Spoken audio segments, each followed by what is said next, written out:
Please state your name and you have 7 minutes.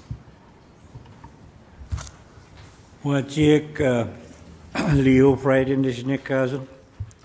Ni zos tauna ni posten ni ganish kaman. Egulaba magic jelly makite mishta moga. Greetings, my name is Leo Friday. I speak on behalf of 7 communities.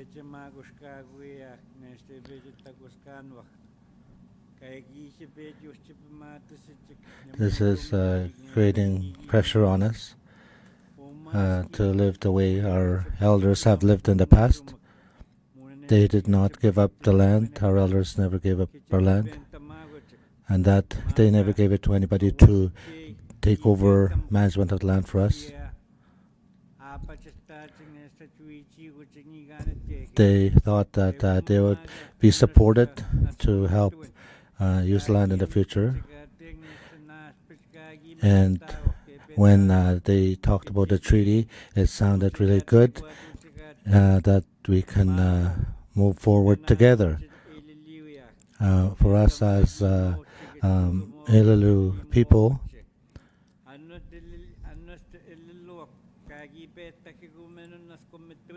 the people who heard this treaty discussion understood that they were given something for the future. And we do not see for over 100 years when our people signed to get support that would help them in a good way. And also that they would have food every day to survive. And so that they would benefit in the future. And before you push this legislation forward, we expect you to listen to us. However, we are fearful that you are putting pressure on us, trying to manage our lands. And I would like you to listen to us so we could have a good discussion. If we had something coming from this agreement, from this legislation, it would be good if we could have had a discussion prior to putting this legislation forward. And we do not have anything that could help us. There were a lot of commitments made. Your people that came over to James Bay, that they would bring benefits to our homes. And we would like to help us move forward. Mushkegowuk language is different from Ojibwe. What the Grand Chief is saying, he represents 7 First Nations in northeastern Ontario, and that the traditional territory covers 1/3 of Ontario and includes the Muskeg of Northern Ontario, known to us as the Breathing Lands, which is the 2nd largest carbon sink in the world.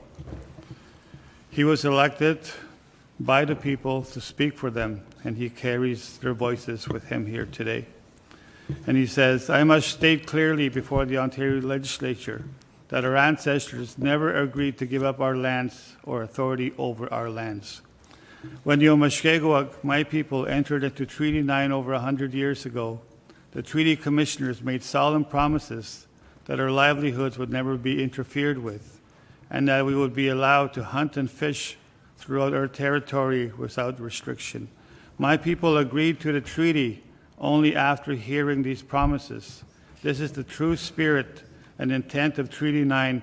We have never ceded our lands. However, over 100 years, Ontario and Canada have ignored their treaty promises.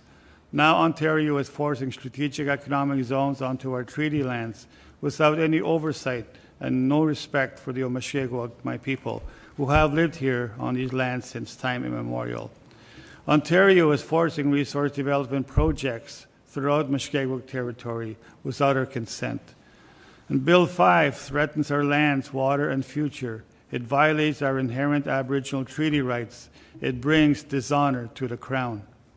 We understand the government faces economic challenges and trade pressures from the United States.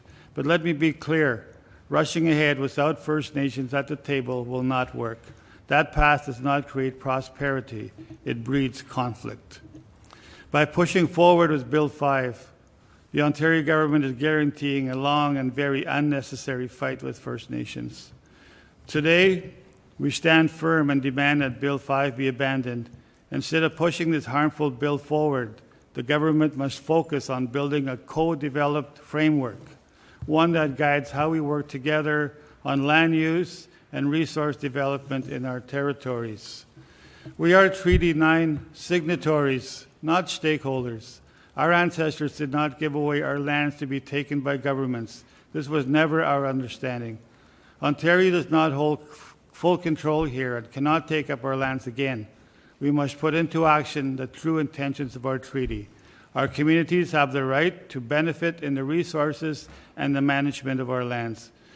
We are sovereign nations. We are not opposed to development, but development must include us, protect our lands, and truly benefit our people.